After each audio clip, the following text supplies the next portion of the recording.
With the flow of this stock market and everything, कैसे आपने ये सब किया सर? सर बड़ा सिंपल है, वो बिहार के कौन से गांव से दीपक जी, बजाज जी दिल्ली पहुंच सकते हैं और वहां पहुंच सकते हैं, तो मेरे लिए तो पिक्चर अभी बाकी है। तो ये तो ऐसा ही है सर, ये तो समझिए प्रकृति का देन है, ये ईश्वर का आशीर्वाद है। और जैसे दीपक जी ने बताया कि बिलीफ लक की बात है, तो मैं भी कई जगह कोई मेरे को पूछता है तो मैं ये बोलता हूँ, भैया कोई पूछता है ना तुम्हारे लक का कितना हाथ है, तो मैं तो ये बोलता हूँ 150% लक का हाथ है। देखिए सर, आप लोग तो पढ़े लिखे हैं, मैं तो पढ़ा लिखा भी नहीं हूँ। नहीं, सिंपल बात है। तो आपके पास तो फिर भी सरस्वती, जैसे दीपक जी ने बोला कि ज्ञान तो आपसे कोई चुरा नहीं सकता है, ज्ञान तो आपसे कोई ले नहीं सकता है।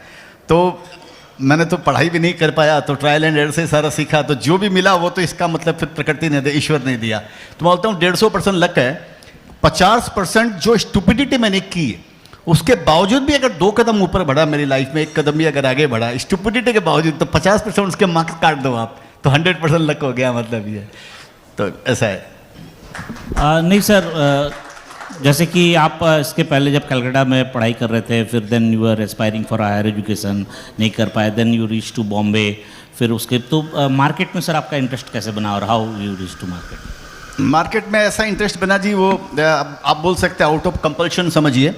वो हुआ ऐसा था कि जब मैं 14 साल का था, तो 10th क्लास में था मैं, तो मेरे पिताजी का देहांत हो गया था, तो और मेरे को एग्ज़ाम देने का था 3-4 महीने बाद। तो एग्ज़ाम में मैं फेल हो गया 10th क्लास के अंदर में, तो अपने लिए तो पढ़ाई का पूरा सब बंद हो गया, सारे रास्ते बंद हो गए थे।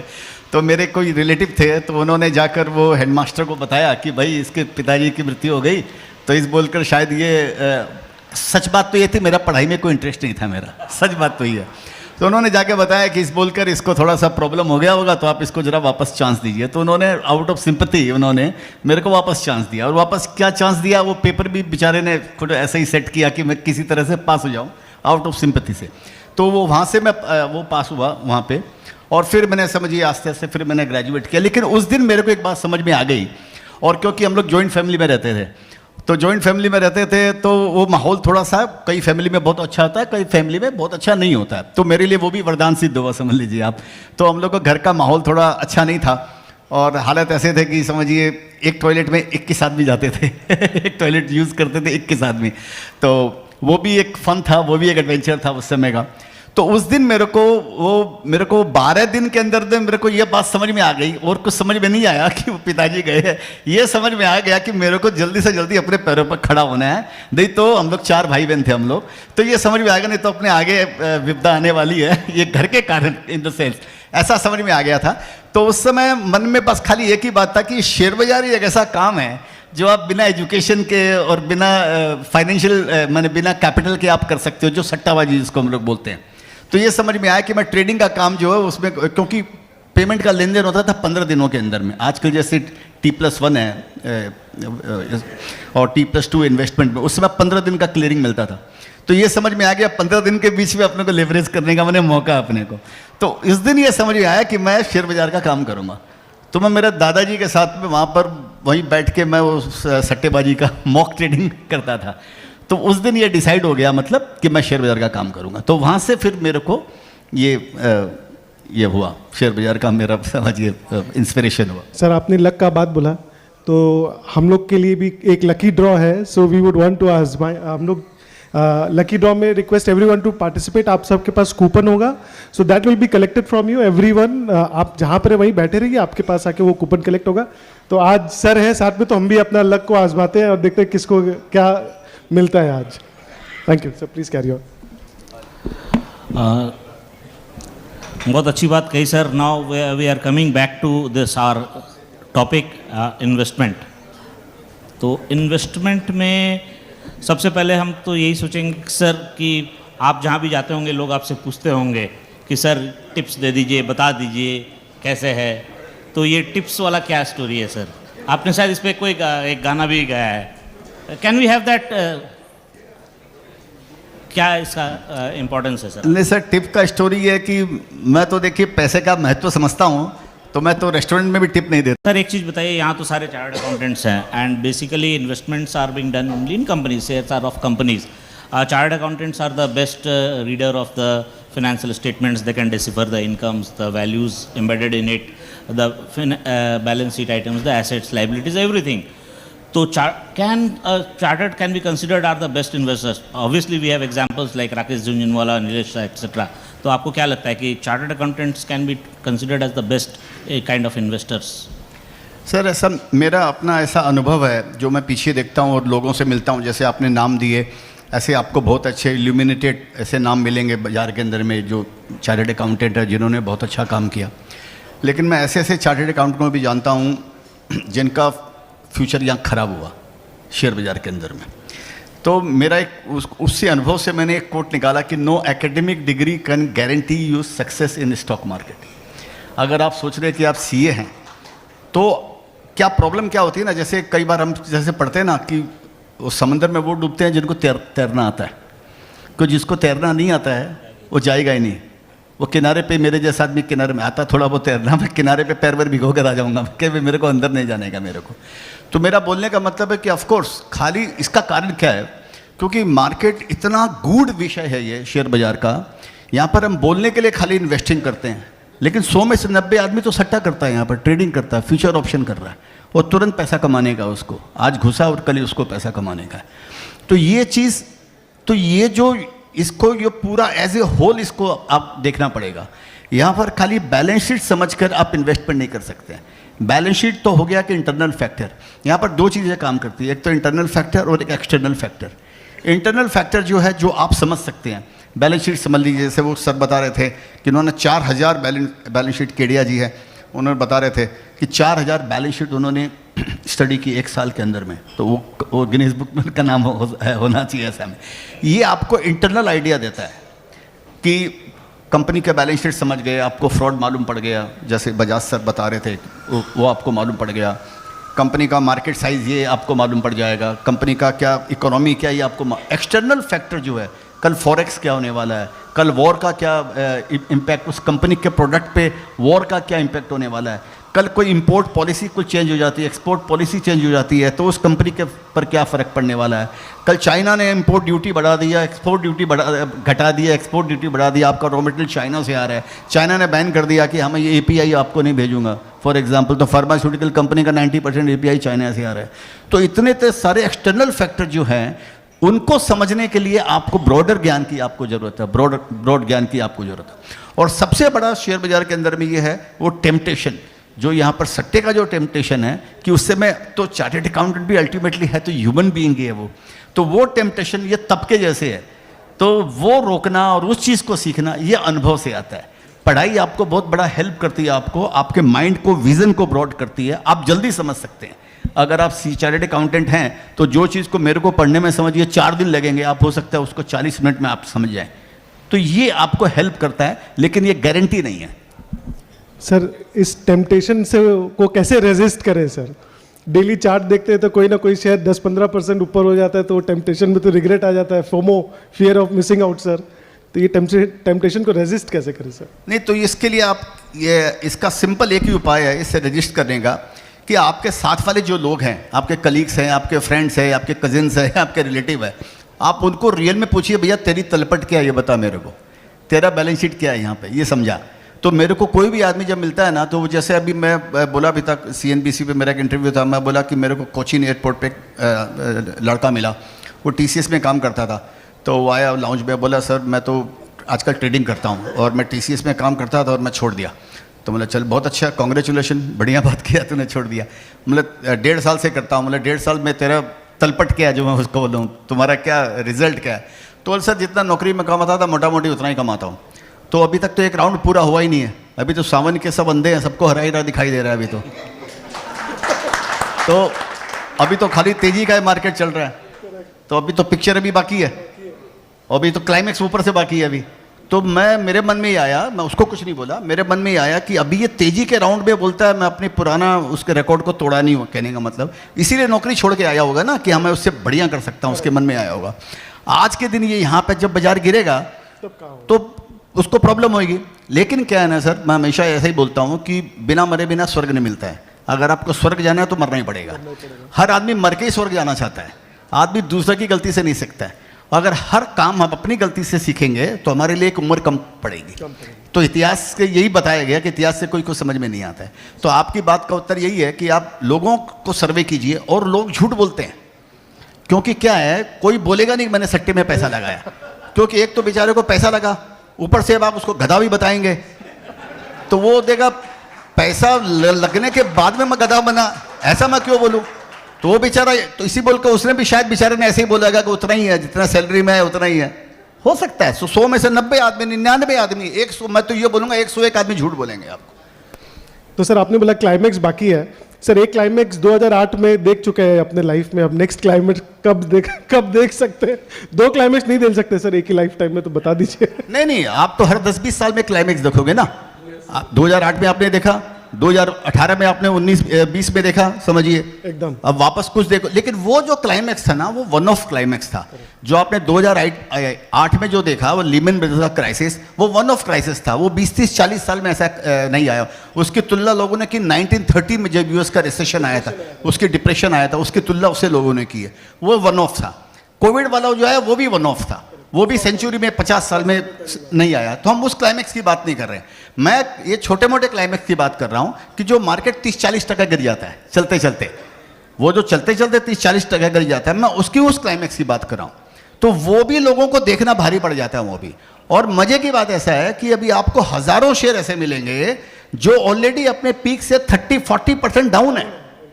स्मॉल कैप में, माइक्रो कैप में आपको हजारों शेयर ऐसे मिलेंगे, लेकिन वो इंडेक्स देख कर लोग सोचते हैं कि या तो और अपना बताना नहीं चाहते हैं कि मैं आज के दिन कहां पर खड़ा हूं। तो ये चक्र है, ये जीवन चक्र है, इससे घबराने का नहीं है। मेरे को मतलब ये, मैं बोलना ये चाह रहा हूं, उसको खाली फील करने का है, उस ताप को या उस तप को, उसको खाली फील कीजिए आप, तो आपको मालूम पड़ेगा कि आपका नेचर कितना चेंज होता है। जब आपको पैसा लगता है तो घर में जाकर आप किससे किससे झगड़ा करते हैं, ये पानी का गिलास ऐसे क्यों दिया, ऐसे क्यों नहीं दे दिया, ये टॉवेल को ऐसे क्यों टांग दिया, वैसे क्यों टांग दिया, ये बिस्तर को ऐसे क्यों लगा दिया, तकिया उधर क्यों रख दिया, बीवी से, माँ से, पिताजी से। अब मैं आपकी घरवाली के ऊपर ही बोल रहा हूँ ये बात में आपको, भाभी जी माफ करना, नहीं मजाक कर रहा हूँ। तो ये नहीं, ये ह्यूमन साइकोलॉजी है। तो मैं चाहता हूँ कि जब तक वो चीज़ के लिए आप प्रिपेयर नहीं है ना, जब तक आप उस चीज़ के लिए आपने अनुभव ही नहीं किया, तब प्रिपेयर कैसे हो गया आपको? तो वो अनुभव करना जरूरी है, खाली इतनी सी बात है। तो सर अब next we move on to, तो आप ये बोल रहे हैं कि अपने को इन्वेस्टमेंट करना चाहिए, इन्वेस्टमेंट में साइकिल आएंगी, उसमें मैक्सिमम प्रोटेक्शन के लिए अपने को क्या पॉलिसी अडॉप्ट करनी चाहिए, कितना किस सेक्टर में मैंने इन्वेस्ट करना चाहिए, small cap, mid cap, large cap, इस तरह से अपने को करना चाहिए, या इन्वेस्टमेंट का मॉड्यूल क्या होना चाहिए कि हमको लॉन्ग टर्म में मेरा अगर कोई इस तरह की कैलामिटी आती है जहाँ पर 20-30% गिरता हो बाजार, तो मैं मिनिमम मेरे को नुकसान हो, और जब अपसाइड जाता हो तो मेरे को मैक्सिमम फायदा हो, ऐसा हो सकता है? और कितने लंबाई का ड्यूरेशन के लिए साइकिल पकड़ना चाहिए? इसी के साथ सर इंस्ट्रूमेंट का भी मिक्सचर की डेट, इक्विटी वगैरह ये सब का भी बैलेंस। मैं जो समझाऊं, मेरे ख्याल से जो नए इन्वेस्टर है, जो फर्स्ट टाइम शेयर बाजार में घुसना चाह रहे हैं, उनको डायरेक्ट इन्वेस्टिंग नहीं करना चाहिए। जो फर्स्ट टाइम, जो फर्स्ट टाइमर है, जो न्यू कमर है, समझिए, उनको म्यूचुअल फंड के थ्रू इन्वेस्ट करना चाहिए। क्योंकि ये समझना चाहिए कि इन्वेस्ट मार्केट, मेरा कोट भी है सर, कि stock market is a place to make easiest money in the hardest way. इसके लिए बहुत बड़ी आपको टोल टैक्स देना पड़ता है आपको यहाँ पर सक्सेस होने के लिए, और ये अनुभव से ही होता है, इसका दूसरा कोई शॉर्टकट नहीं है इसका। तो मैं नए जो आते हैं उनको तो ये बोलता हूँ भी आप म्यूचुअल फंड के थ्रू इन्वेस्ट करो, डायरेक्ट इन्वेस्टिंग मत करो, और फिर आप शेयर बाजार को पढ़ते रहिए, उसको समझते रहिए, उसके उतार चढ़ाव को देखते रहिए, उससे आप सीखिए उससे कि उतार चढ़ाव कैसे होता है, फिर आप अपना डायरेक्ट इन्वेस्टिंग का बात करो। वो कम से कम उसको 2-3-4 साल बात करना चाहिए, तुरंत नहीं करना चाहिए। पहला बात तो ये है। और दूसरा बात, अगर आप शुरुआत, अगर फिर भी उसके बाद भी कोई शुरुआत कर रहा है, तो मेरा सजेशन ये रहेगा कि उसको लार्ज कैप से शुरुआत करना चाहिए, क्योंकि लार्ज कैप जो होते हैं इसमें मार्जिन ऑफ सेफ्टी ज़्यादा रहता है इसके अंदर। और ये मिड कैप और स्मॉल कैप जो होते हैं, इसके अंदर में ये बहुत वॉलेटाइल होता है। जैसे मैंने भी बताया, 30 से 40% ऊपर से मार्केट गिर गया, उन शेयरों के अंदर में मंदी आ गई। अगर आप कहीं गलत साइकिल में घुस गए और टॉप पे खरीद लिया, तो 40% आपका तो कैपिटल साफ हो गया, तो आपका मनोबल इतना टूटेगा। मेरा एक कोट है सर कि financial, your mental capacity is more important than your financial capacity. तो मेंटल जो आपका कैपेसिटी है ना, जो मेंटल मनोबल जिसको हम बोलते हैं ना, वो आपके बाहुबल से ज़्यादा इंपॉर्टेंट होता है, वो लाइफ में भी और शेयर बाजार में भी। तो उसको प्रोटेक्ट करना चाहिए। तो उसके लिए नए इन्वेस्टर को म्यूचुअल फंड, उसके बाद में लार्ज कैप, फिर आप थोड़ा 10 साल आपको अनुभव हो जाए, थोड़ा रिस्क टेकिंग कैपेसिटी आपकी हो जाए, तब आपको स्मॉल कैप और मिड कैप में जाना चाहिए। बहुत अच्छा सर, आज के डेट में अपने देख रहे हैं कि there are lot of investment opportunities. Share market जिस तरह से ऑल टाइम हाई पे चल रहा है, उस तरह से real estate sector is also booming now in India. Gold prices are at all time high. तो क्या इक्विटी इज़ द इन्वेस्टमेंट? अभी मार्केट पीक पे है तो अपने को इक्विटी से निकाल के पैसा डाइवर्ट करना चाहिए, या how should asset allocations being made? ये देखिए, क्योंकि overall ultimate objective is to earn money on a long term, that is passive income जिसको हम लोग बोलते हैं। तो पैसिव इनकम सेफ हो, किस तरह के एसेट एलोकेशंस के थ्रू हम उस इनकम को सेफ और मैक्सिमाइज कर सकते हैं? तो पहला बात तो आप ये समझिए, जो आपने पहले बोला कि अभी वो गोल्ड भी न्यू हाई पे है, अभी गोल्ड कल परसों न्यू हाई पे आया, सिल्वर न्यू हाई के आसपास है, रियल इस्टेट भी इंडिया में बूम कर रहा है। आप एक चीज़ गौर कीजिए कि ये इंडिया के अंदर में नहीं, समझिए गोल्ड तो चलिए इंटरनेशनल कमोडिटी है, गोल्ड और सिल्वर सब इंटरनेशनल कमोडिटी है। आप पूरी दुनिया में एक नई चीज़ स्थापित हो रही है, और एक हिस्ट्री अपने को एक बात बताता है कि जो पुराने पैमाने होते हैं ना, तो हर नई ट्रेंड में, नई इरा में वो पुराने पैमाने टूट जाते हैं। पुराने मैट्रिक्स थे, वही जो मैट्रिक्स नेगेटिव थे, वही मैट्रिक्स कभी कभी पॉजिटिव भी हो जाते हैं। जैसे शेयर बाज़ार की हिस्ट्री में ऐसा कभी नहीं हुआ ज़्यादातर कि गोल्ड भी बढ़े, सिल्वर भी बढ़े, और रियल इस्टेट भी बढ़े, और शेयर बाज़ार भी बढ़े। ऐसा नहीं होता है। रियल इस्टेट का हमेशा उल्टा साइकिल चलता था। जब स्टॉक मार्केट बढ़ता था तो रियल इस्टेट से लोग पैसा निकालते थे, और रियल इस्टेट उतना चलता नहीं था। और गोल्ड सिल्वर को कॉन्ट्रेरियन लोग बोलते थे कि उसको हेजिंग माना जाता था उसको। लेकिन अभी सारी दुनिया के अंदर में जितने भी सारी कमोडिटी बोलिए, प्रीशियस मेटल बोलिए, या जो भी आप स्टॉक मार्केट बोलिए, वो सब नई हाई पे जा रहे हैं। तो ये पुराने सारे पैमाने टूट रहे हैं। एक दूसरा एग्जाम्पल आपको देना चाहूँगा। आप पिछले 2 साल का इतिहास देखिए, चाहे वर्ल्ड बैंक का चीफ हो, चाहे IMF का चीफ हो, या फेड का चीफ हो, सब ने एक ही बात बोली है कि रिसेशन आने वाला है, रिसेशन आने वाला है, रिसेशन आने वाला है। बराबर बात है। सबसे पहले रिसेशन ऑफिशियली अनाउंस हुआ था यूके के अंदर में, आज से 7-8 महीना पहले माइल्ड रिसेशन आया। वो यूके का stock market all time high, history में कभी नहीं हुआ होगा जहाँ तक मेरे को हिस्ट्री का नॉलेज है। रिसेशन आए माने शेयर बाजार नीचे डूब जाता था। यहाँ पर रिसेशन आया यूके में, ऑल टाइम हाई। उसके बाद में आया जापान के अंदर में, जापान का stock market all time high. 40 साल का, 1980 के बाद में 2000 अभी 24 में समझिए आप, 44 साल बाद जो भी, अब उस पर नया हाइट तोड़ा जापान ने।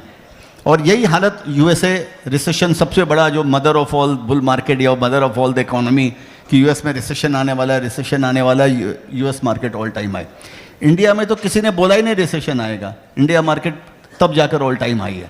तो मतलब है कि ये किसी समहाउ, मेरे को ऐसे लगता है जितने भी इकोनॉमिस्ट हैं, इन्होंने एक्चुअली समझने में कहीं ना कहीं बहुत बड़ी भूल की है।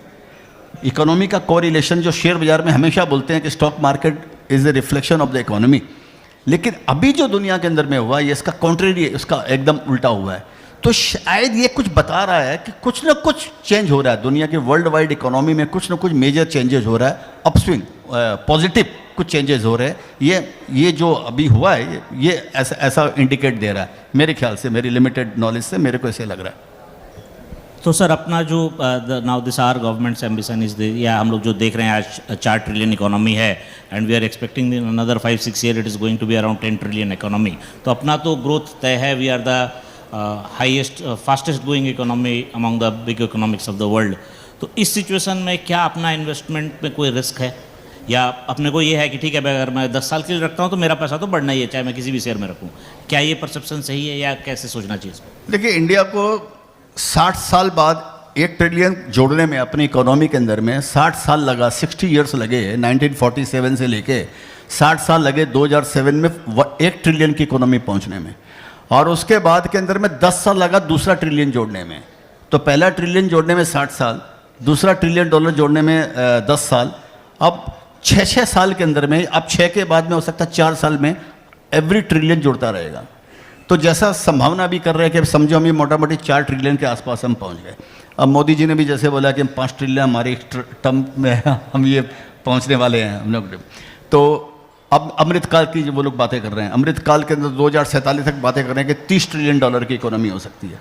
10 ट्रिलियन की बातें चल रही है 2030 तक होने की।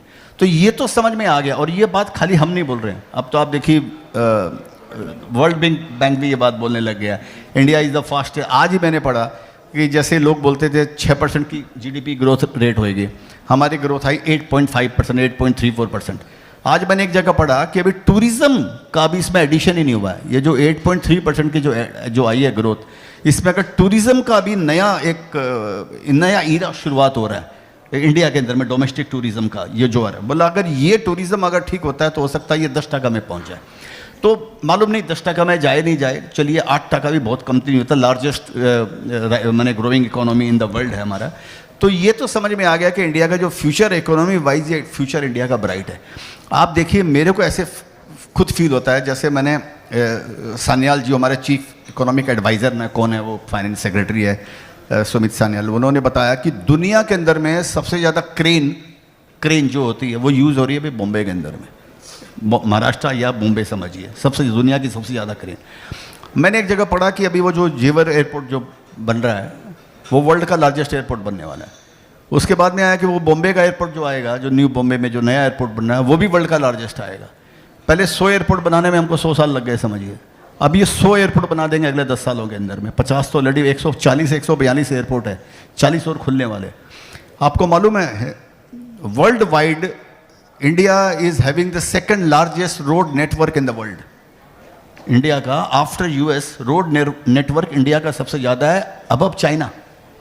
चाइना का 3rd लार्जेस्ट रोड नेटवर्क है। आप जाकर देखिए तो मेरे को ऐसे लग रहा है एनिमल स्पिरिट जिसको हम बात करते हैं अंग्रेजी में, एक एनिमल स्पिरिट जैसा इंडिया के अंदर में कुछ काम हो रहा है, ऐसा फील होता है। आप कहीं भी पहुंचिए ऐसे लग रहा है लोगों में भी एक उत्साह आया हुआ है कि ये तो मौका है कुछ करने का। हर आदमी शायद ऐसे लगता है कि ये कुछ मौका है, अभी इंडिया का टाइम आया है। तो उसको अगर उस चीज़ को अगर हम ध्यान में रखें तो ऑफकोर्स इंडिया का अगला 10 साल 15 साल। एक बात और मैं आपको बताऊंगा, इंडिया की एक सबसे बड़ी प्रॉब्लम हो सकती है हमारी डेमोग्राफी। जो डेमोग्राफी डिविडेंड जिसको हम बात करते हैं कि हमारी जो पॉपुलेशन है वो हमारे लिए एक बून हो सकती है। लेकिन एक जगह मैंने पढ़ा कि डेमोग्राफी जो डिविडेंड जो है इसका इम्पैक्ट जो है ये 2035 के बाद में कम होना चालू हो जाएगा। तो हमारे पास में 10 साल 12 साल तो हमारे पास में क्लियर है, या हो सकता है 15 साल क्लियर है कि शायद अगर ठीक से लीडरशिप अगर मिले तो हम कुछ बड़ा तोड़फोड़ कर सकते हैं जिसको हम बोलते हैं इकोनॉमी फ्रंट पे। तो let's hope for the best. तो इकोनॉमी के साथ साथ फिर वही शेयर मार्केट पे, इन्वेस्टमेंट पे इसका क्या इम्पैक्ट रहेगा? हम कैसे, क्या we can go for blind investment, और अभी भी हमको बहुत चूज एंड पिक करना चाहिए, सेक्टर वाइज देख के करना चाहिए? नहीं, चूज पिक तो हर समय आपको करना चाहिए, वो तो इसके अलावा तो कोई पाए। 63 मिलियन एसएमई इंडिया के अंदर में, 63 मिलियन एसएमई है इंडिया के अंदर में। अब जिस तरह एसएमई का मार्केट देखिए, जिस तरह से आ रहा है कि हर महीने 20-30 कंपनियां आ रही है। एक कंपनी ने 16 करोड़ रुपया मांगा खाली रेज करने के लिए, उसको 16,000 करोड़ रुपया मिल गया। 16 करोड़ वाला कंपनी ने रेज एसएमई पे आई, उसका आईपीओ को 16,000 करोड़ रुपया मिला। तो एक कल्ट हो रहा है। मैं एक जगह बोला कि जैसे पहले ज़माने में हमको पढ़ाया जाता था इंडिया में कि रोटी कपड़ा और मकान, अभी 10 साल से फॉर्मेशन ये चेंज हो गया और हो गया रोटी कपड़ा मकान और डेटा। क्योंकि आप देखिए, आप डाइटिंग कर लेंगे, 2 सूट 4 सूट के बजाय 3 सूट पहन लेंगे, आप कपड़ा कम पहन लेंगे, खाना थोड़ा डाइटिंग कर लेंगे, कम लेंगे, सबको अक्षय कुमारी दिखाई देने जाए तो थोड़ा आप खाना पीना कम खाएंगे, लेकिन डेटा बराबर यूज़ करेंगे। सुबह गुड मॉर्निंग से लेकर रात को गुड नाइट तक आपका डेटा आपका चालू रहेगा। तो एक कल्ट आ गया कि रोटी कपड़ा मकान और डेटा। अभी उसमें नया चीज़ एक और जुड़ रहा है कि रोटी कपड़ा मकान डेटा और सिप, जो स्टॉक मार्केट, तो आप उसको सिप बोलिए या स्टॉक मार्केट का इन्वेस्टमेंट बोलिए, ये एक फैशन बन रहा है, ट्रेंड बन रहा है, कल्ट बन रहा है ये, और ये बिगिनिंग है, ये इसकी शुरुआत हो रही है इसके अंदर में। तो मेरे को पर्सनली लगता है कि स्टॉक मार्केट का फ्यूचर नो डाउट कि, और वो इकोनॉमी का रिफ्लेक्शन ही है, लेकिन यहाँ पर एग्जूबरेंस हो जाता है मार्केट के अंदर में। कभी कभी किसी चीज़ को लोग पहले डिस्काउंट कर देते हैं, जो होने वाला है 2026 में, आज आपके अंदर में एक्साइटमेंट है, आप उसको डिस्काउंट कर दोगे, जैसे कई रेलवे स्टॉक्स में, कई डिफेंस में ऐसे होता है। और कभी मॉरल डाउन होता है तो आप ट्रेलिंग भी जो 2023 में भी 24 में भी जो कमाया उसको भी आप डिस्काउंट करोगे कि आगे कुछ नहीं होने वाला। तो मैं क्या बोलूँ, जो एनिमल स्पिरिट मेरे को लग रहा है इंडिया में बहुत एक अंडर करंट एक एक्साइटमेंट चल रहा है लोगों के अंदर में। तो ये मार्केट मेरे ख्याल से ज़रूर बढ़िया, बहुत बढ़िया रहना चाहिए। जो आज जो देख रहे हैं उससे बहुत अच्छा रहना चाहिए, लेकिन आपको एकदम कॉशियस होने का जरूरी है यहाँ पे, क्योंकि जब फूलों के साथ में कांटे भी बढ़ते हैं ना, ऐसा नहीं है कांटों में भी फूल होते हैं या फूलों में कांटे होते हैं, तो वो कॉशियस जरूर रहना चाहिए, वो रखना चाहिए आपको कि कौन से शेयर्स में आप इन्वेस्ट कर रहे हैं, कहीं वो अपॉर्चुनिटी मिस नहीं हो जाए अगर आपने कोई गलत कंपनी में इन्वेस्ट कर लिया तो। सर कंपनी नहीं, बट अगर कुछ सेक्टर स्पेसिफिक आप बता सके कि these sectors are looking bright in the near future.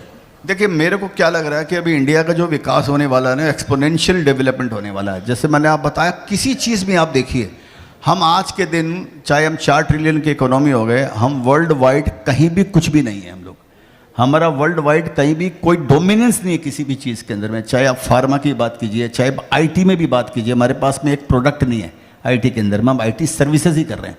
हमारा चाइना के साथ में पंगा हुआ, हमने चाइना के 56 उसके जो ऐप है हम लोगों ने बैन कर दिए। किसी ने मेरे को बताया कल। और उसके बाद में 32 ऐप्स और बैन कर दिए चाइना के, कि इंडिया में अब नहीं चलेंगे। चाइना ने हमारे कितने ऐप बैन किए? एक भी नहीं, क्योंकि हमारे पास है ही नहीं, तो क्या बैन करोगे आप? तो हम आज के दिन बहुत पीछे हैं। और चाइना से लोग कंपैरिजन करते हैं, चाइना हमसे 5 गुनी बड़ी इकोनॉमी है। 18-19 ट्रिलियन डॉलर की इकोनॉमी है चाइना। आज के दिन 3.5-4 ट्रिलियन के ऊपर में अटके हुए। तो मैं चाइना गया, 9 महीना चाइना था, मैं जाता आता रहता, घर लेकर 9 महीना रहा मैं चाइना में। तो मैंने ये समझा कि चाइना का जो विकास हुआ, एक जगह मैंने पहले पढ़ा था कि जो ये इंफ्रास्ट्रक्चर जो है ना, ये इकोनॉमी इनेबलर है, ये जीडीपी इनेबलर होता है। जो इंफ्रास्ट्रक्चर जो शेयर्स होते हैं, इंफ्रास्ट्रक्चर जो सेक्टर जो है ये। तो मैंने देखा चाइना के अंदर में वो रोड बनाते हैं तो यहाँ से लेकर 150 किलोमीटर तक सीधी लंबी रोड बना देंगे लोग। बीच में जितने मकान आ गए, मंदिर आ गए, गिरजा आ गए, मस्जिद आ गए, किसी को पूछने की जरूरत नहीं है, वो झटके में उड़ा दिया सबको। और उनको नोटिस दे दिया कि भैया तुमको 6 महीने तुमको यहाँ पे दूसरा तुम्हारे लिए तुम्हारा घर अलॉट हुआ है, और ये 23 तारीख को तुम यहाँ पे चले जाना। अगर आप चले गए तो ठीक है, नहीं तो जय गंगा मैया, फिर उसका कोई उपाय नहीं। तो मेरे को, मैं बोलना ये चाह रहा हूँ कि ये एक्सपोनेंशियल, जिसको हम बोलते हैं चहुमुखी चतुर्मुखी विकास होगा इंडिया का। तो ये इंफ्रास्ट्रक्चर के बिना कोई भी कंट्री ग्रो नहीं कर सकती है। तो इंफ्रास्ट्रक्चर में ध्यान रखना चाहिए। मेरे को लगता है इंफ्रास्ट्रक्चर के जो शेयर्स हैं, आपको मालूम है अभी गवर्नमेंट बोलती है कि जिस तरह से पावर की डिमांड इंडिया में बढ़ रही है, पीक टाइम पे जो पावर है वो शॉर्टेज हो सकती है इंडिया के अंदर में, क्योंकि दिन के अंदर में पावर ज़्यादा यूज़ होता है, घर में भी चलता है और समझिए फैक्ट्रियाँ भी चलती है। रात में हो सकता है वो डेफिसिट नहीं हो यहाँ तो। और जिस तरह से भी ईवी आ रहे हैं जिसमें चार्जिंग की ज़रूरत आपको पड़ेगी, अभी तो बिगनिंग है, नेसेंट स्टेज में, बच्चा भी अभी तो एकदम छोटे स्टेज के अंदर में, पावर भी हमारे पास में सफिशिएंट नहीं है। तो मैं आपको बोलना ये चाह रहा हूँ कि हर चीज़ की डिमांड यहाँ पर निकलने वाली है। खाली पावर नहीं, खाली एयरपोर्ट नहीं, खाली पोर्ट नहीं, टनल नहीं, आप इतना काम निकलेगा। कुछ कंपनियों में मेरा इन्वेस्टमेंट है, उनके साथ में कुछ मेरा कभी बात हुआ तो उन्होंने बताया काम करने वाली कंपनियां नहीं है। माने अगर आप सोचिए, अगर कोई एक 10,000 करोड़ का किसी कंपनी को इंडिया में, अगर मैं पूछूं 10,000 करोड़ का सिंगल ऑर्डर किसी कंपनी को दिया जाए, कौन कंपनी करने के काबिल है, तो सबके दिमाग में आएगा लार्सन टुब्रो फॉर एग्जाम्पल। और इंफ्रास्ट्रक्चर में कौन इतना बड़ा काम करेगा, सिंगल कंपनी। तो इतनी बड़ी प्रॉब्लम है यहाँ पे कि रियल कंपनी और जो उसकी बैलेंस शीट भी सॉल्वेंट, माने वो फंडामेंटल भी साउंड हो, क्योंकि बैंक गारंटी देनी पड़ेगी आपको। 10,000 करोड़ का आपने ऑर्डर लिया तो आपको 1,000-1,500 करोड़ की बैंक गारंटी, तो आपको कम से कम बैलेंस शीट पर दम तो होना चाहिए। तो मेरा मतलब ये हर तरह का विकास होने वाला है यहाँ पे, आप हर, और इंफ्रास्ट्रक्चर मान के चलिए, और ये हर तरह का विकास होएगा। सर ग्रोथ होगी सर, ऑफ कोर्स, होपफुली भगवान चाहे तो होगा भी ज़रूर। Sir corporate governance is becoming a little bit of an issue, हम लोग अभी देख रहे हैं। तो sir what separates a small cap in terms of governance, what separates a small cap from a large cap? क्योंकि सर बैलेंस शीट तो ठीक है, ऑन पेपर सब चीज़ ठीक है, बट अगर हम कंपनी को देखें तो हम कैसे जज करें कि हाँ ये जो कंपनी है इसका जो एथॉस है या जो मैनेजमेंट है उनकी जो वैल्यूज़ है, दिस इज़ लाइक उनकी एटलीस्ट सोच is like a big company, ये हम कैसे समझें, कैसे इसको डिफ्रेंशिएट करें सर? तो मैंने एक फार्मूला, मैंने अपना जो फार्मूला पे मैं वर्क करता हूँ वो मैं आपके साथ शेयर करना चाहता हूँ। मैंने उस फार्मूले का नाम दिया है स्माइल, SMILE। तो S stands for like small in size, because I usually invest in small and mid caps, and it does not mean that S stands for small cap only, in the sense like suppose there are 5 companies in the sector and the 5th one could be the smallest or the 4th one could be the very small compared to the first one, and usually they are into small and mid cap category only, but the category is also, I don't know how far this category thing which SEBI has prescribed is, I don't know relevant है कि नहीं है, मालूम नहीं है मेरे को। तो small in size and medium in experience, usually I don't invest in any company where the promoter don't have an experience of less than 15-20 years. तो I call it medium in experience कि 15-20 साल का अगर किसी आदमी ने एक company चलाई है 20 साल तक, तो उसको एक मीडियम एक्सपीरियंस हो गया। इसका मतलब अपनी कंपनी में 2-3 बड़े बड़े झटके देखा होगा और 5-7 छोटे मोटे झटके देख लिया होगा। कभी फॉरेक्स की क्राइसिस आई होगी, कभी लेबर यूनियन की क्राइसिस आई होगी, बैंक के कभी कॉल आए होंगे, कभी रॉ मटेरियल के प्राइस क्रैश हो गए होंगे, कभी फिनिश प्रोडक्ट के प्राइस क्रैश हो गए होंगे, कभी चाइना ने बैन, कुछ ना कुछ होते आए हैं। तो उन्होंने उन सब चीज़ों से वो सीख लिया। अपनी गलती से ही आदमी सीखता। मेरा एक कोट है sir, when you are right you earn, when you are wrong you learn. तो आदमी गलती में ही सीखता है, आदमी कभी भी अच्छाई में नहीं सीखता अपने। तो उसको मीडियम इन एक्सपीरियंस होना जरूरी है कि नया कंपनी अगर आया है तो मैं उसमें जनरली मैं इन्वेस्ट नहीं करता हूँ जिसका 5 साल का हिस्ट्री है। जैसे मैं अभी आपको बता रहा हूँ कि अभी पूरा साइकिल अभी हुआ नहीं, पिक्चर अभी बाकी है। तो medium in experience and large in aspiration. Aspiration बहुत ज़रूरी है प्रोमोटर्स के लिए कि अगर वो उसको एस्पिरेशन ऐसा नहीं है कि मैं रीजनल कंपनी हूँ, from regional I will become a national company and from national I have an aspiration to become a global company. It may take 10 years 20 years, it's journey. हमको तो जर्नी एंजॉय करनी है ना, हमारा कोई destination ही नहीं है। जाना किधर है भाई? वो दीपक जी ने बोले ना, जीना यहाँ मरना यहाँ, इसके सिवा जाना क्या? सब छोड़ के जाने का ना, यहाँ पे करने का क्या? तो हमको जर्नी एंजॉय करनी है। तो वो large in aspiration is very important, क्योंकि सिंपल है कि अगर प्रोमोटर करोड़पति से अरबपति नहीं बनेगा तो हम लोग शेयर होल्डर हजारपति से लखपति नहीं बनेंगे, लखपति से करोड़पति नहीं बनेंगे। तो उसकी केक बड़ी होनी जरूरी है। तो मीडियम इन एक्सपीरियंस और लार्ज, लास्ट जो है ई stands for extra large market potential. तो अगर उसके प्रोडक्ट के अंदर में मार्केट साइज समंदर जैसे बड़ा अगर नहीं है, समझिए कोई कंपनी है 2000 करोड़ के टर्नओवर पे है और मार्केट साइज ही 4000 करोड़ का है फॉर एग्जाम्पल, और मार्केट साइज ग्रो नहीं हो रहा है, वो कंपनी प्लेटो हो गया, वो कंपनी में आगे बढ़ने की संभावना खत्म हो गई। तो I usually say that I like to invest in a fish in the ocean, not in a crocodile in the pond. क्योंकि अगर पॉन्ड का क्रोकोडाइल बन गया तो कोई भी उसको मार देगा, तो वो डेंजर है। उसमें मेरे लिए कोई करने के लिए कुछ नहीं है। अगर फिश है तो उसके लिए नापने के लिए पूरा समंदर है उसके पास में। तो मैं ये फॉर्मूला जनरली लगाता हूँ। और प्रोमोटर का ट्रैक रिकॉर्ड आपको जैसे बोला 15-20 साल का उसको एक्सपीरियंस होना चाहिए।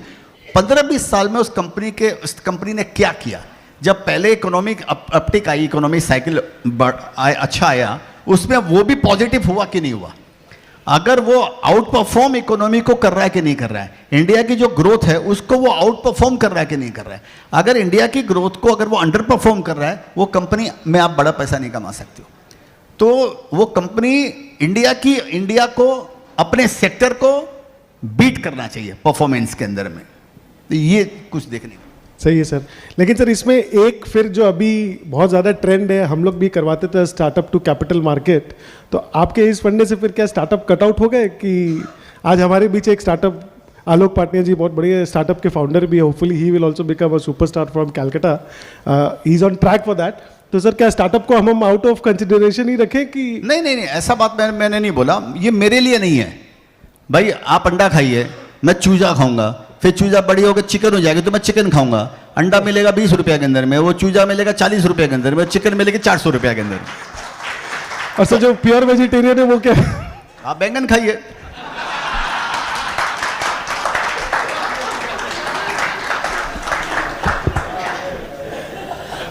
सर मेरा बोलने का मतलब है ये कैटेगरी है, ठीक है ना। जो भी हर कंपनी शुरू में स्टार्टअप ही थी, देखा जाए तो ये तो नाम हम लोगों ने बोल दिया आज के दिन ये स्टार्टअप आ गया, नहीं तो हर कंपनी शुरू स्टार्टअप से एक्सपीरियंस हो सकता है। Founder can be 15 years 20 years experience, ठीक वो हो सकता है ना। और कहने का मतलब है कि उस कंपनी को भी हर स्टेज पे कोई ना कोई इन्वेस्टर मिलना चाहिए ना। कई कंपनी आप जाएंगे, वो भाई साहब जिनका नाम लिया वो समझते होंगे इस बात को, ये टर्म्स को। मैं सीरीज में आप जाइए, वो उसको बोलिए सीडिंग कैपिटल चाहिए, बोले सीड कैपिटल मैं नहीं देता हूँ। कई कंपनियां ऐसी है बोलते मैं एंजल इन्वेस्टिंग का काम नहीं करता हूँ। आप ये टर्नओवर कर लो, आप इतना ये अपना बेंचमार्क ले आओ, फिर मेरे पास आओ 2 साल बाद। वो 2 साल बाद 20 गुना में जाकर आपका वो शेयर खरीद लेगा वो, लेकिन उस दिन वो नहीं खरीद रहा है। तो हर तरह के कैटेगरी के शेयर इन्वेस्टर्स हैं। तो ये मेरा मतलब ये है कि जो स्मॉल शेयर होल्डर है ना भाई, उनको वो समझ में नहीं आता है कौन से स्टार्टअप में इन्वेस्ट करना। क्योंकि हर कंपनी आती है वो यही बोलती है कि जो अमेजोन था ना 2000 में, मैं वही हूँ, मैं अमेजोन ही बनने वाला हूँ।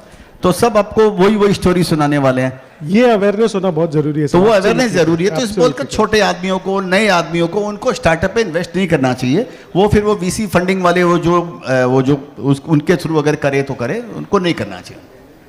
क्योंकि हमको खाली अच्छी स्टोरी सुनाई देती है, जो कंपनी फेल हो गई है वो हमको मालूम नहीं पड़ता है। हज़ारों कंपनियां, एक अमेज़ोन को देख देख के हज़ारों कंपनियां फेल हो चुकी होंगी, हमको नहीं मालूम पड़ेगा हम लोगों को। तो ये बात है। Okay sir, with regard to again coming back to investors perspective से, एक कंपनी में अगर मैं इन्वेस्ट करना चाहूँ, ठीक है, लार्ज कंपनी जिनका कि पब्लिक डोमेन में बहुत अच्छा वो है, सब कुछ जानते हैं, बट अदरवाइज हमको कौन कौन से पैरामीटर्स पे मैक्सिमम ध्यान देना चाहिए जिससे कि मैं सही इन्वेस्टमेंट कर सकूँ and for a period of long term, जिससे मेरे को देख के ये समझ आए कि इसका लॉन्ग टर्म भविष्य बहुत अच्छा है। देखिए, मैं क्या देखता हूँ, मैं आपको ये बताता हूँ, मैं आपको बाय द वे बताता हूँ, मैंने कोई इन्वेस्टमेंट की मेरी ज़िंदगी में एक भी किताब नहीं पढ़ी भाई साहब, ठीक है। तो मैंने जो भी, हाँ नहीं तो ये ताली बजा के मेरी हंसी उड़ा रहे हो आप। नहीं सर, आपने पहले बोला ना कि investment is an art of अनुभव, तो आपने तो जो भी सीखा है अनुभव से सीखा है। हाँ, तो और वो अनुभव ही हम लोग को शेयर करना है सर, आपको ये अनुभव ही शेयर करना है जिसकी हमारे में कमी है। नॉलेज हमारे पास है सर, आप अपना अनुभव शेयर कीजिए सर, हमका नॉलेज हम लोग ले लेंगे, आप अनुभव शेयर कीजिए। या मैं अनुभव ही शेयर करने के लिए आया हूँ सर, और मेरे को उसी में खुशी होती है कि जो प्रभु ने मेरे को जो दिया है या जो मैं सीख पाया हूँ मैं उसको शेयर करूँ। कोई दिए से दिया जलता है सर, वो कौन सा मेरे को लेकर जाने का। समंदर तो शेयर बाजार के जैसे है, आप चुल्लू भर पानी लेकर वहाँ से समंदर से घर में आते हो, कितना चूज जाता है, कितना आपके घर में टिक पाता है, ये प्रकृति के देना आपको, ठीक है। तो आपको शेयर करने में कोई दिक्कत का बात नहीं है इसके अंदर। मैं कंपनी में क्या देखता हूँ, मैं जैसे आपने इसके पहले जैसे बताया कि चार्टर्ड अकाउंटेंट होते हैं, तो वो समझे वो बैलेंस शीट देखते हैं, बराबर बात है, उसकी फंडामेंटल, उसकी हेल्थ क्या है कंपनी की। मैं कंपनी का ग्रोथ देखता हूँ। मैंने एक जगह एग्जाम्पल दिया था कि मैं कैसी कंपनी में इन्वेस्ट करता हूँ। मैं क्या करता हूँ सर, कोई एथलीट, किसी ने एक कीर्तिमान स्थापित किया, जैसे उसेन बोल्ट ने समझिए 100 मीटर का दौड़ा 8.32 सेकंड या जो भी होगा, मेरे को मालूम नहीं है, समझिए 8.32 सेकंड में या जो भी होगा, उसमें 100 मीटर दौड़ा। अब ऐसा किसी भी एक आदमी ने कीर्तिमान स्थापित किया, एथलीट ने, और फिर उतार चढ़ाव तो जीवन के चक्र हैं, ये तो आते रहते हैं। फिर वो आउट ऑफ परफॉर्म हो गया, उसका आउट ऑफ फॉर्म हो गया, अब परफॉर्मेंस उसका वैसा नहीं रह गया, समझिए। मैं वैसी कंपनी पे आंख लगाता हूँ, मैं ऐसी कंपनी को अपने रेडार पर रखता हूँ कि जिसने एक बार समझिए बड़ा कीर्तिमान स्थापित किया, अभी वो बीमार है वो एथलीट, या अभी आउट ऑफ फॉर्म है, या वो कंपनी का अभी समझिए चल नहीं रहा है क्योंकि अभी कुछ ना कुछ उसमें प्रॉब्लम है, तो मैं उस कंपनी में खाली उसको मेरे रेडार पर रखता हूँ। और कभी कभी 5 साल 7 साल 10 साल तक उसको अपने रेडार पर रखता हूँ, और मैं वेट करता हूँ कि इसका टाइम वापस कब चेंज होएगा, इसका इकोनॉमी का साइकिल वापस कब आएगा इसका। और इकोनॉमी के साइकिल वापस आने के लिए उसका फाइनेंशियल हेल्थ इंटैक्ट होना जरूरी है, ठीक है ना। अगर फाइनेंशियल हेल्थ, तो पहले क्या होता है, पहले उसका फाइनेंशियल हेल्थ खत्म होता है या पहले इकोनॉमी का साइकिल शुरू होता है, उन दोनों में समन्वय होना चाहिए। अगर इकोनॉमी का साइकिल वापस अगर शुरू हुआ और उस समय तक अगर उसका फाइनेंशियल हेल्थ बराबर है, तो वो आदमी वापस 100 मीटर की दौड़ को 8.32 सेकंड में कवर करेगा, या 10 सेकंड में कवर कर लेगा, या हो सकता है 8 सेकंड में भी कवर करे। तो मैं वो इकोनॉमिक साइकिल का वेट करता हूं कि ये इंडिया में अभी क्या हो रहा है। आज के आपके पास में जो डेटा है ना, आज जो डेटा की बात कर रहे हैं, जो फाइनेंशियल रेशियो की बात कर रहे हैं ना, वो पास्ट है। आज आप कोई कंपनी की बैलेंस शीट अगर देख कर बताते हो इतने ईपीएस है, इतना आरओसी है, इतना आरओई है, इतना ये है, उतना वो है, ये पास्ट की बातें आप कर रहे हैं। उस पर फ्यूचर आपको मालूम नहीं है, उसको फ्यूचर नहीं लिखा हुआ है। आपको फ्यूचर जज करने का है। आपको ये देखता है ना, वो पिक्चर है मैन हु सो टुमारो, तो man who so day after tomorrow, परसों क्या होने वाला है आपकी कंट्री में, और ये आपको आजू बाजू में दिखाई देगा। आप अपने घर से निकलेंगे, किसी दूसरी सिटी में जाएंगे, हर जगह आपको दिखाई देगा। खाली आपको ऑब्जर्वेशन, अपने आंख कान को खुले रखने, आपको सेंसेस खुले रखने, आपको दिखाई देगा कि ये कुछ ट्रेंड चेंज हो रहा है कंट्री के अंदर में, ये कुछ बात चेंज हो रही है। आपको उसी चीज़ को, आपको डॉट को कनेक्ट करना है अपने शेयर से, उसी सेक्टर में आपको। जैसे मैं एक एग्जांपल देता हूं सर, मैं 2 साल पहले रियलाइज़ किया कि एयरपोर्ट बस के अड्डे बन गए। आप एयरपोर्ट पे जाइए और आप देखिए, जो एक ज़माने में बस अड्डे होते थे, रेलवे स्टेशन जैसे होते थे, उतनी जैसे एयरपोर्ट पे भीड़ होने लगी। एक चीज़ आप और देखे होंगे कि जब आप एयरपोर्ट पे पहले जाते थे 10 साल पहले, 15 साल पहले, तो लोग एकदम सूट बूट, सफारी सूट और ये वो स्टाइल लोग हो जाते थे। औरतें तो ब्यूटी पार्लर जाने के बाद में एयरपोर्ट जाती थी कि भाई एयर पे जाना है, हम लोग को प्लेन में जाने का है। एक जश्न था, एक फेस्टिवल था, लग्जरी थी, राइट। आज के दिन देखिए आपको स्लीपर वाले मिल जाएंगे, निकर वाले मिल जाएंगे, गांव के झोला लेके, जिसको हम झोला बोलते हैं कलकत्ते में, वैसे अच्छी बात है, ये भारत है, ये रियल भारत वही है, वैसे लोग आपको मिलेंगे एयरपोर्ट में। आपके बाजू में, वैसे आप कितने बड़े आदमी हो, आपके बाजू में वही आदमी बैठ कर वो गुटखा खा कर, मैं देखा प्लेन में थूक दिया, आई स्वेयर यार, वो गुटखा खा कर वो बैठा था, थूक दिया। तो कोई बुजुर्ग आदमी बोला क्या कर रहा है भैया तू गुटखा, उसको सेंस ही नहीं है। तो वो रियल भारत है मेरा। तो मैं ये बोलना चाह रहा हूँ ना कि ये चेंज देखिए कि इकोनॉमी में क्या चेंज हो रहा है, कंट्री में क्या चेंज हो रहा है, नया ट्रेंड क्या आ रहा है, नई चीज़ें क्या हो रही है।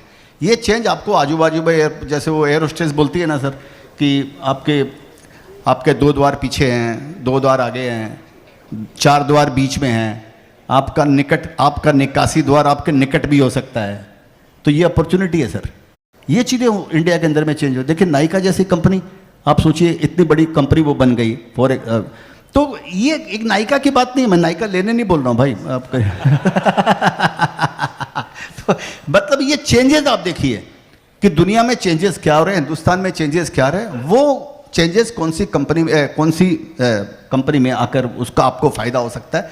ये खाली सोचने का बात है, ये शेयर बाजार जो है ये खाली सोचने का है सर। बाकी आपके पास में काम क्या है, आपके एयर कंडीशन केबिन में बैठ कर आप बटन दबाते हो, आपको कोई शॉप फ्लोर पे आप काम नहीं कर रहे हो, कोई दिमाग आपको लगाना नहीं है, विजन खाली आपको रखना है, ये चेंज हो सकता है। तो मैं वो चेंज ढूंढते रहता हूँ। Sir, with this now, my another question is that what is the difference between momentum investing and value investing? आप अभी जैसे बताया कि हम देख रहे हैं सभी कोई ले रहे हैं, सपोज कीजिए रेलवे स्टॉक्स चलने शुरू हुए, डिफेंस स्टॉक्स चलने शुरू हुए, तो मोमेंटम आया, सारे स्टॉक्स ही चलने लगे। तो उस समय हमको क्या करना चाहिए, how to choose a value stock out of those momentum stock, इसका क्या फॉर्मूला है या कैसे करना चाहिए? नहीं, इसका फॉर्मूला सर ऐसा है ना कि मेरा कोट है, KYS is more important than KYC। तो KYC माने नो योर क्लाइंट। जब हम फॉर्म भरते हैं किसी ब्रोकर के यहाँ पर तो KYC भरते हैं, लेकिन उसके पहले जरूरी है KYS, नो योर सेल्फ। आपको खुद को अपने लिए जानना जरूरी है कि मेरा कैरेक्टर क्या है, मेरा टेम्परामेंट क्या है मेरा। हाँ जी, जुआरी टाइप है ना, तो इनको आप मोमेंटम में बिठा दीजिए इनको आप। ये BTST के लिए फैक्ट आदमी है, BTST buy today sell tomorrow. अभी मैं आपको आप पर ही एक एग्जांपल देता हूँ सर। वो क्या होता है, ट्रेन में जाते हैं आप, तो ट्रेन में जाते हैं, समझ लो 6:35 की ट्रेन है, अब आपको विंडो सीट लेनी है, तो आप कितना बजे ट्रेन पहुँचेंगे? 5:30 बजे। ये लंबी रेस के घोड़ा है ये। तो 5:30 बजे आप पहुँच जाएंगे, समझिए 6 बजे पहुँच जाएंगे, ट्रेन की सीट ले लेंगे आप। कुछ आदमियों को जो बैठने में इंटरेस्ट नहीं है उनको, तो उनको खड़े रहने का है, तो वो 6:30 पे पहुँचेंगे कि वो ट्रेन में खड़े रहेंगे, ठीक है। कुछ ज़्यादा हीरो होंगे तो वो 6:35 पे पहुँचेंगे या 6:34 पे पहुँचेंगे, तो वो कहाँ खड़े रहेंगे? फुटबोर्ड पे, फुटबोर्ड बोलते हैं शायद उसको, वो वहाँ पर खड़े रहेंगे। कुछ और भी ज़्यादा हीरो आएंगे तो ट्रेन के छत पे जाके बैठ जाएंगे। तो ये जो ट्रेन की छत पे जो बैठते हैं ना, वो सर मोमेंटम BTST वाले हैं। आप तो सर सूट बूट वाले हैं, आपको लिए नहीं बोल रहा हूँ। Maximum risk taking. तो 6:35 वो 6:35 वाले चलती ट्रेन में चढ़ के एकदम आए, भाई इधर खूब हवा आ रही है रे, वो उधर बैठ के वो हवा खाएगा वो। अब ट्रेन का एक्सीडेंट होएगा भाई साहब, पहले कौन गिरेगा? अब वो आप लोग सोच लीजिए। तो जो ट्रेन की सीट पे बैठा है 5:30 बजे, वो लॉन्ग टर्म इन्वेस्टर है। वो ट्रेन छूटने के पहले आ जाता है, ट्रेन रुकती है उसके बाद में आराम से वो निकलता है, वो है लॉन्ग टर्म इन्वेस्टर। और जो खड़े हैं वहाँ पर आकर जो खड़े हो जाते हैं, वो हो जाते हैं मीडियम टर्म इन्वेस्टर। और वो जो फुटबोर्ड पर खड़े हैं, वो फुटबोर्ड वाले क्या करते हैं, हर स्टेशन में उतर जाते हैं और वापस चढ़ जाएंगे। वो हो गए शॉर्ट, बराबर है भाई साहब, बुरा नहीं मानना। तो वो शॉर्ट टर्म इन्वेस्टर रहेंगे, उनको हर ट्रेन पे उतरने का है।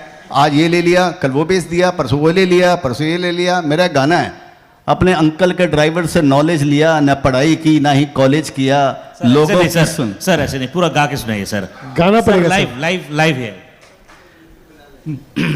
मेरे अंकल के ड्राइवर से नॉलेज लिया, मेरे अंकल के ड्राइवर से नॉलेज लिया, न पढ़ाई कोई की ना ही कॉलेज किया, न पढ़ाई कोई की ना ही कॉलेज किया, लोगों की सुन लिया, पेन स्टॉक चुन लिया, पैसा इतना डुबाया मजा आ गया।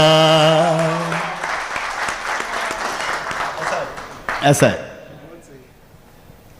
सर, ये तो हो गया। अब ये बताइए कि पर्टिकुलर स्टॉक पिकिंग का कोई फार्मूला है? हमको क्या देखना चाहिए? जैसे एक टर्म है पिट्रियोस्की स्कोर। पिट्रियोस्की स्कोर एक एलिमेंट होता है जिससे हम आइडेंटिफाई करते हैं कि इसके सारे पैरामीटर्स कैसे हैं। तो क्या इस तरह के कुछ कुछ पैरामीटर्स हैं जो आप मार्क करके रखते हैं, RSI वगैरह जो देखते हैं, जो कि आपको लगता है कि ये सब देखना बहुत ज़रूरी होता है एक शेयर को आइडेंटिफाई करने के लिए बिफोर इन्वेस्टिंग? नहीं, उसमें ऐसा है, देखिए, अगर आपका जैसे मैंने बताया जो भी पैरामीटर आप देखते हैं ना, ये आपको पास्ट आपको रिकॉर्ड बता रहा है। आप एक बात प्रैक्टिकली समझिए कि आज आपने अगर लेबोरेटरी में जाकर अपने कोई बॉडी का चेकअप कराया है, उसकी जो रिपोर्ट आई है वो पास्ट रिकॉर्ड है, वो पास्ट डेटा है ना। क्योंकि आपने सुबह 9 बजे ब्लड दे दिया, कल समझिए रिपोर्ट आ गई, 4 बजे रिपोर्ट आ गई, वो 4 बजे सुबह 9 बजे तक का डेटा है, उसके बीच का डेटा नहीं है। वो टेक्निकली देखा जाए तो वो आपका पास्ट का डेटा, फ्यूचर का डेटा नहीं है। तो इस बोल के मैं बोलता हूँ कि वो तो जरूर देखना ही चाहिए, क्योंकि उससे ये मालूम पड़ेगा कि ये वापस जब अप साइकिल आएगा उसमें ये दौड़ने के लिए है कि रेडी है कि नहीं है। कम से कम रिपोर्ट में ये तो मालूम पड़ेगा कि हाँ भैया कोलेस्ट्रॉल लेवल ठीक है ना इसका, ठीक है। तो हमको अगर ये मालूम पड़ा तो हम बोल सकते हैं कि हाँ भैया ठीक है, तो दारू पी सकता है रात को, बराबर। तो वो फाइनेंशियल हेल्थ कंपनी का जानना जरूरी है। लेकिन और एक बात और मैं आपको बताता हूं, मैं जो बोल रहा हूं उस बात को पूरा डिटो वैसे फॉलो मत करना। KYS, नो योरसेल्फ, आप खुद को फॉलो करना, क्योंकि हर आदमी का अपना अपना एक माइंडसेट होता है। मेरा विजन 10 साल का है। अगर मैं कोई शेयर 10 साल के लिए लेता हूं और अगर मैं लेने के बाद मैं रॉन्ग भी अगर हो जाऊंगा तो मैं उस शेयर्स को बेचूंगा नहीं, क्योंकि मेरा विजन 10 साल का है। मैं ऐसा सोच के कर रहा हूं कि आज ये डेटा बराबर नहीं है, लेकिन अगर ये कंट्रोल मेडिकेशन के अंदर में है या कंट्रोल डाइट के अंदर में है तो ये चीज़ हो सकता है 2 महीने बाद वापस हम टेस्ट कराएंगे या 6 महीने बाद वापस टेस्ट कराएंगे तो ये चीज़ ठीक हो सकती है। मैं वो सोचकर 10 साल के लिए इन्वेस्ट कर रहा हूँ और इस बोल का वो रिस्क लेने के लिए मैं रेडी रहता हूँ।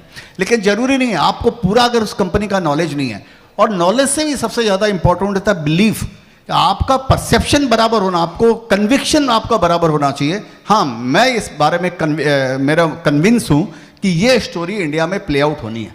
अगर मेरे को ऐसे लगता है कि स्टोरी प्ले आउट होनी है, उस समय अगर फाइनेंशियल हेल्थ उसका गड़बड़ है लेकिन प्रोमोटर का इंटेंशन अगर सही है तो मैं उस शेयर्स के अंदर में धंधा करता हूँ। तो मेरा तो ये चीज़ें ध्यान रखनी ऑफकोर्स। लेकिन जो लेमैन है, जो नए इन्वेस्टर हैं और जो भी शुरुआत कर रहे हैं, उनके लिए सबसे पहला पॉइंट ये होना चाहिए कि कंपनी का फाइनेंशियल हेल्थ बराबर होना चाहिए। ये बिगिनर्स के लिए एकदम जरूरी होना चाहिए। उसके बाद में आप फिर छक्के मार सकते हो, कहने का मतलब। सर, जब हेल्थ की बात आई है तो वेरी पर्टिनेंट क्वेश्चंस कि नॉर्मली जो भी स्टॉक मार्केट में इन्वॉल्व है उनका थोड़ा पैल्पिटेशन तेज हो जाता है, थोड़ा सा बाजार ऊपर नीचे जाते ही। आप इतने साल से मार्केट में इन्वॉल्व हो, still you are maintaining such a good health, इसका राज क्या है? नहीं, how to reduce tension despite being remaining in market? देखिए सर, ऐसा है कि मैं अभी पूरी ज़िंदगी हो गई मेरे को ये काम करते हुए, बराबर बात, पूरी लाइफ में एक ही जगह यही काम किया, तो ये तो गेम में समझ गया। तो मेरे दिमाग में एक ही बात रहता है कि जब मैं किसी कंपनी में इन्वेस्ट करता हूँ ना सर, उसके बाद में मैं ये सोचता हूँ कि ये पैसा मेरा नहीं है। इस कंपनी में जो मैं इन्वेस्ट किया वो पैसा मेरा नहीं है। मेरा 2 कोट है, your investment belongs to the market, your profit belongs to you. Your demat statement belongs to the market, your bank statement belongs to you. इसका मतलब ये है कि जिस कंपनी में आपने इन्वेस्ट किया है, जैसे वो एक प्लांट में एक सीड बोने के जैसा है जिसमें आपने इन्वेस्ट किया है, लेकिन हर प्लांट का डिफरेंट आउटकम हो सकता है। इनपुट सेम हो सकता है लेकिन आउटपुट डिफरेंट हो सकता है। तो ये अपने हाथ में नहीं है, ये मार्केट के हाथ के अंदर है। तो गीता हमको ये सिखाती है, जो चीज़ आपके हाथ में है ही नहीं उसके बारे में चिंता करके करोगे क्या? तो इस बोलकर मैं रिलीजियसली इस बात को फॉलो करता हूँ कि वो मेरे हाथ में नहीं है। कल कुछ और डायनेमिक्स चेंज हो जाएगा, कल कुछ और मैट्रिक्स चेंज हो जाएगा। आज मैं सोच रहा हूँ वो चीज़ हो सकता है कल इररिलेवेंट हो जाए, उसकी कल कोई उसका मतलब ही नहीं। जैसे अब इन्फ्लेशन, आप बोलिए, कभी कभी आपने सुना नहीं होगा कि गोल्ड और precious metal all time high और स्टॉक मार्केट भी ऑल टाइम, ये सारे मैट्रिक्स चेंज होते हैं दुनिया के अंदर में। तो मैं मेरे दिमाग को ये सोचता हूँ कि ये पैसा जो मैंने लगाया है, जब तक मैं वो शेयर बेचता नहीं हूँ, जब तक वो पैसा डीमैट स्टेटमेंट से मेरे बैंक स्टेटमेंट में नहीं आता, तब तक मैं उस पैसे को खर्चा भी नहीं करता हूँ। लोग सोचते रहते होंगे कि यहाँ पर मेरे पास ये है वो है, मेरे पास जो बैंक में रोकड़ा है ना भाई साहब, अभी जितना लेके आए हो ना मत्ते का मालिक को, बाकी मेरे डीमेट में कितना रुपया पड़ा है उससे मेरे को मतलब नहीं। तो मैंने एक जगह ये भी बोला कि वो तो सिंपल एक ही बात है कि मेरे पास यही है कि वो आप अपना उसको मत समझिए उसको पैसे को, और ये रोज का धंधा आपका, रोज का एक काम है। इसके अंदर में आप अगर रोज उतार चढ़ाव आप करोगे तो फिर बाजार में जीत जाओगे तो ब्लड प्रेशर से मर जाओगे। तो purpose of life is to be happy, it is not tension लेकर रात को सोने का। तो वो प्रैक्टिस से आएगा, वो प्रैक्टिस से आएगा, और आप ये प्रैक्टिस करोगे तो आस्ते आस्ते प्रैक्टिस से आएगा। तो वही प्रैक्टिस से। नाउ पेशेंस का कितना बड़ा रोल है इन्वेस्टिंग मार्केट में? नहीं, पेशेंस पेशेंस दोनों तरफ से। जब मैं इन्वेस्ट करता हूं तो मेरे को कितना तक पेशेंस, मैं एक शेयर जब बढ़ना शुरू हुआ तो किस हद तक पेशेंस रखना चाहिए, और जब गिरना स्टार्ट हुआ तो कितना पेशेंस रखना चाहिए, निकल जाना चाहिए, या शेयर खरीदने से पहले कितना पेशेंस का रोल होता है? देखिए सर, एक बात समझ लीजिए, वो बचपन में पढ़ा था, धीरे धीरे रे मना धीरे सब कुछ होए, माली सींचे सो गड़ा ऋतु आए फल होए। ये सिंपल पूरे लाइफ का सिद्धांत है कि आपके सोचने से काम नहीं होने वाला है, आपका काम है करना, उसका रिटर्न कैसे क्या आएगा वो आपके हाथ में नहीं है। और ये शेयर बाजार में एक बात और समझ लीजिए सर, मेरा एक कोट है कि chase the story behind the stock, not money on the table. Money will make you rich but story will make you wealthy. So दोनों चीज़ों में डिफरेंस है सर। पैसा कमाने और वेल्थ कमाना दोनों चीज़ के अंदर में डिफरेंस है। अगर आपको वेल्थ अगर आपको कमाना है तो पेशेंस यहाँ पर रखना पड़ेगा। जैसे आपने एक एग्जांपल दिया कि मेरा कोई शेयर 16,000 गुना अगर हुआ, तो 16,000 गुना हुआ तो उसको 16-17 साल मेरे को लगा। 16-17 साल के अंदर में 16-17 बार बड़े बड़े उसमें फॉल आए कि उसके ऊपर 2/3 पीक से 2/3 गिर गया वो। ठीक है, तो वो एक वजह से मैंने लिया 2004-5 में, तो समझिए मैंने 30-35 रुपये में लिया और वो समझिए 125 रुपया हो गया 2007 में। बाद में मैंने कुछ बेचा नहीं। लीमैन ब्रदर्स की क्राइसिस आई तो 125 रुपया वाला शेयर वापस 30 रुपये आ गया। तो मेरा 5 साल का मेहनत आप सोच लीजिए, 5 साल की जो मेरी प्रतीक्षा थी या 5 साल का जो मेरा एस्पिरेशन था, ड्रीम था, जो भी था वो पानी में आ गया, क्योंकि शेयर वापस 30 रुपये आ गया। मैंने फिर भी कुछ नहीं बेचा उस शेयर्स को। अब उसके बाद में वो शेयर्स फिर 2014-13 में फिर वहाँ से वापस 125-150 आया। फिर वो 2013 में फिर मंदी आई और तब तक वो 400-500 आ गया था। फिर वो मंदी आई, फिर वो 125 रुपये आ गया, मैंने वहाँ भी कुछ नहीं किया। उसके बाद में फिर वो 4200 रुपया हो गया, 4200 वाला 1200 हो गया, 1200 वाला कोविड में 6200 हो गया। कोविड के पहले उसके कोविड के बाद में 1800 रुपया आ गया। इन बिटवीन इसमें बोनस आ गई, फिर वो 8,200 रुपया हो गया अभी लास्ट ईयर। और वो 1-to-1 बोनस के बाद में मैंने 16,400 रुपया हुआ है एक्चुअली, क्योंकि मेरे शेयर डबल हो गए तो वैल्यू आप बढ़ा देंगे, तो 16,400 हो गया। तो ये पेशेंस अगर आप में नहीं होता, अगर होता तो आप क्या करते? वो 30 का 125 हो गया, 125 वाला 100 होता जो आपने पूछा कि कब बेचें, तो आपके मन में आता कि भाई बेच दो 125 वाला 100 रुपया हो गया, मेरे को तो निकल जाने का। आप बेच देते तो आप खुश हो जाते कि 100 वाला 30 हो गया, लेकिन 30 वाला फिर 16,000 रुपया हुआ। तो chess the story behind the stock, not money on the table. तो आप वो बड़ी स्टोरी मिस कर देते। तो ये आपको KYS में आता है। आपको पहले समझने का है किसी भी शेयर्स को लेने के पहले कि आपको इसमें जो अंडरलाइंग प्रोडक्ट है आपको कितने साल की स्टोरी लगती है। आपको 5 साल की लगती है या 20 साल की लगती है या 10 साल की लगती है, पहले आपको वो फिक्स करने का। फिर उसके बाद में फिर वो सलमान खान बोलता ना, एक बार मैंने कमिटमेंट कर लिया तो मैं अपनी भी नहीं सुनता, फिर आप अपनी भी बस सुनिए। सर, नए इन्वेस्टर्स जो भी आ रहे हैं, यहाँ तो ऑलरेडी सब है जो मार्केट में काफ़ी दिन से है, बट इसमें अभी भी कुछ लोग हैं जो अभी भी शेयर मार्केट में पैसे नहीं लगाए हैं। तो जो नए डायरेक्ट इन्वेस्टमेंट करना चाहते हैं शेयर मार्केट में, उनके लिए आपका क्या टिप रहेगा?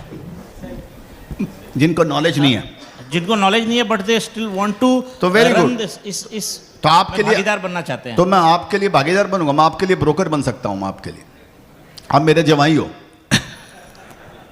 क्योंकि क्या है उसमें खाली ब्रोकरों का भला होने का, माने जो नए इन्वेस्टर हैं। आप एक बात मेरे को बताओ, आप चार्टर्ड अकाउंटेंट हैं, कल अगर मैं आपको बोलूं कि सर ये प्लेन पड़ा, आपको ये प्लेन उड़ाना है, आप तो चार्टर्ड अकाउंटेंट हो, आप प्लेन उड़ा लेंगे क्या सर?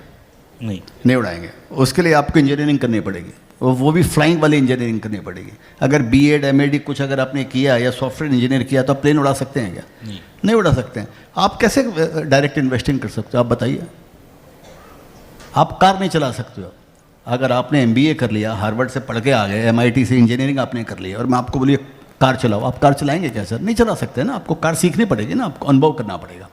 तो सिंपल यही बात है, लोगों के मन में एक बड़ी भ्रांति है कि ये तो ऐसा काम है। शेयर बाजार को जब आते हैं लोग तो ये सोचते हैं काम तो मैं हल्के से कर लूँगा। तो ये सबसे बड़ी प्रॉब्लम, मेरा कोट है सर कि market rewards you as per your perception.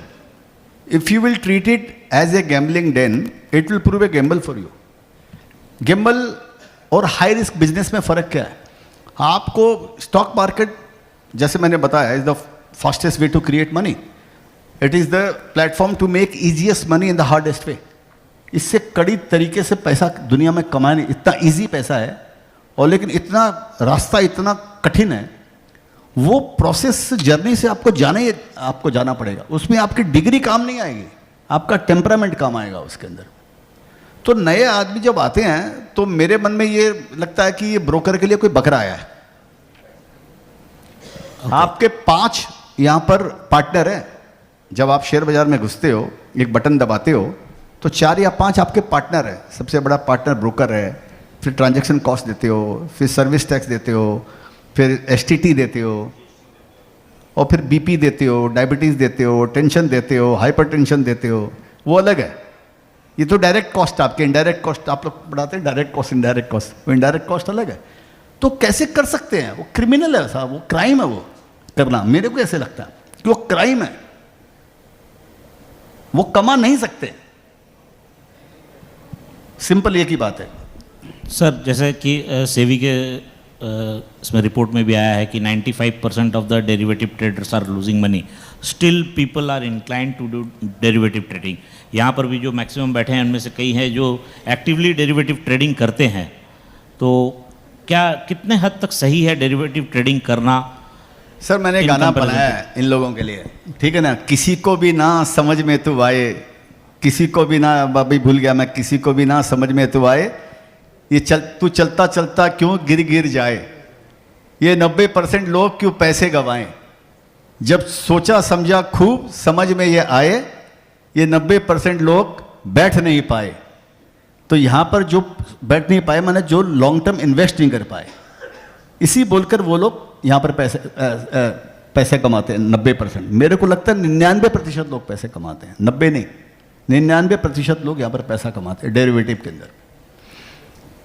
With the advent of this algo trading, क्या आपको लगता है कि इसमें पैसा कमाया जा सकता है? क्योंकि अभी रिटेल इन्वेस्टर्स के लिए भी अपॉर्चुनिटी है कि वो किसी स्पेसिफिक सेगमेंट के थ्रू एल्गो ट्रेडिंग कर सके। तो एल्गो ट्रेडिंग का जहाँ तक सवाल है, देखिए एल्गो ट्रेडिंग करने वाले बड़े शातिर लोग हैं, बराबर है।